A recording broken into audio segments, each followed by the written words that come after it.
പാലക്കാട് ഉപതെരഞ്ഞെടുപ്പ് പ്രചരണത്തിനിടെ ബി.ജെ.പി. മുൻ സംസ്ഥാന അധ്യക്ഷൻ കെ സുരേന്ദ്രൻ ട്രാക്ടർ ഓടിച്ചതിൽ ട്രാക്ടർ ഉടമയ്ക്ക് പിഴയിട്ട് ട്രാഫിക് എൻഫോഴ്സ്മെന്റ്. 5000 രൂപ പിഴയാണ് ചുമത്തിയത്. കെ സുരേന്ദ്രന് ട്രാക്ടർ ഓടിക്കാനുള്ള ലൈസൻസ് ഇല്ലെന്നാണ് പാലക്കാട് എസ്.പിയുടെ മറുപടി. സുരേന്ദ്രനെതിരെ കൂടുതൽ നടപടി ആവശ്യപ്പെട്ട് നിയമ നടപടി തുടരുമെന്ന് പരാതിക്കാരൻ മുഹമ്മദ് ഫസൽ പറഞ്ഞു.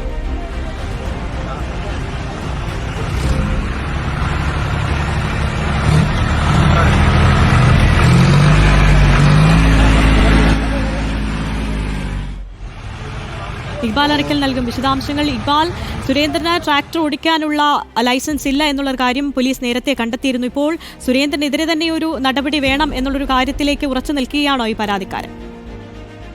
ആര്യ, അതായത് ശ്രീമൂലനഗരം സ്വദേശിയായിട്ടുള്ള മുഹമ്മദ് ഫാസിലാണ് കെ സുരേന്ദ്രനെതിരെ നടപടി ആവശ്യപ്പെട്ടുകൊണ്ട് പാലക്കാട് എസ്.പിക്കും അതുപോലെ തന്നെ പോലീസ് മേധാവിക്ക് ഉൾപ്പെടെ പരാതി നൽകിയത്.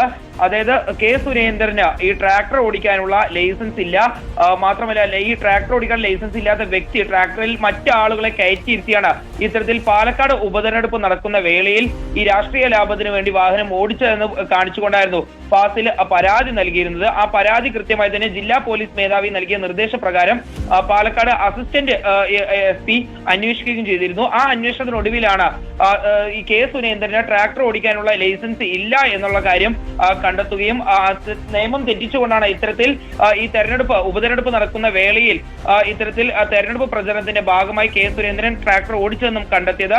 ഇതിനെ തുടർന്നാണ് കെ സുരേന്ദ്രൻ ഓടിച്ച ട്രാക്ടറിന്റെ ഉടമയ്ക്ക് ഇത്തരത്തിൽ 5000 രൂപ പിഴ ട്രാഫിക് എൻഫോഴ്സ്മെന്റ് വിഭാഗം ചുമത്തിയത്.